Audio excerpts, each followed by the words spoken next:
Thank you for the kind introduction. And I've met a few of you that arrived here early. Those of you over here, how's it going? Nice to informally meet you. So I'm Luke Storey. In order for me to get an idea of what we're working with here so that I can sort of gear this talk one way or another, how many of you have ever heard my podcast, The Life Stylist? And don't feel obligated, that you have. Okay, cool. So you'll have an idea of what you're going for. And those of you that haven't, that just ended up here with a friend or because you love Next Health, it's good for me to know because then I can kind of, shape things in a way that might make sense. So what we're going to talk about tonight is very difficult to cover in the amount of time we have.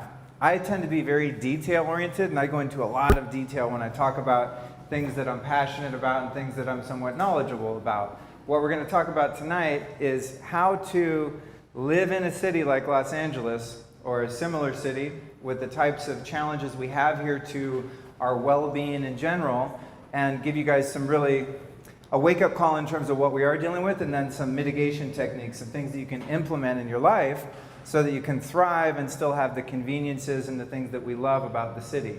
So covering a topic like that is huge. It's difficult to do in a concise way because there's just so much to it. So I think what I'll do, since about half of you are kind of familiar with my whole shtick and half of you are not, is I'm going to touch on maybe the top three issues that we're dealing with living in a city. And then if we want to go deeper, I can probably point you in the direction of a podcast or some other content where I've focused in on one particular thing. How's that sound?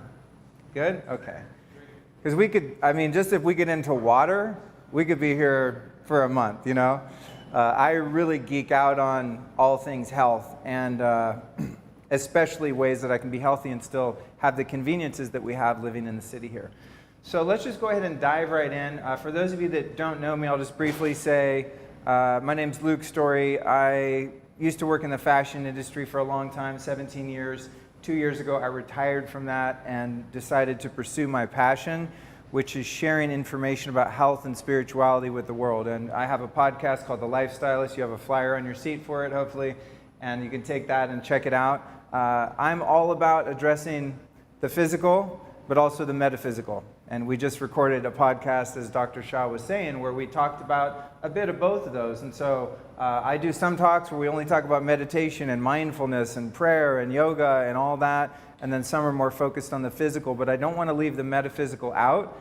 I want you to know that I'm well aware that that's a huge part of the puzzle. And I think even just having a really strong spiritual life will probably do more to mitigate some of the health challenges than even some of the techniques I'm going to talk about. But in the interest of time, I'm going to focus on the physical because that's kind of where we are. Next Health is on the cutting edge of all things alternative health in Los Angeles, and I'm sure other places soon as well.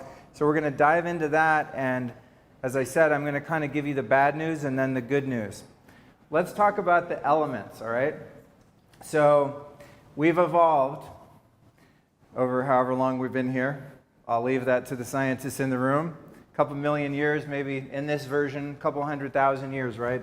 We've evolved to live in alignment with nature, in harmony with nature. So when you look at animals in the wild and you see how they live within solar and lunar cycles, they live off natural foods that grow out of the ground, or live off other animals that live off foods that grow out of the ground. They're drinking natural waters. They're swimming in natural waters. If left unattended, they know what to do and they know how to survive and they know how to thrive. And that's why animals, without our intervention or disturbance from pollution and what have you, do really well. And we used to do really well too. And this is where the whole paleo craze comes in, is the Paleolithic diet. And a lot of people are into that because, well, there's a lot of benefits, such as, less disease and less inflammation and things like that. But really, it's kind of just going back to the way that we used to live, or at least a facsimile of that. So we can't go back in time. We live in the world we live in. It's all polluted. It's crazy. It's madness. It's okay. We accept that. We don't get negative. We don't get afraid. But we can, like some people do with their diet, going back to eating foods in their most natural state, whether those be animals or plants, we can also create an environment, in an unnatural environment, that mimics what would be in nature.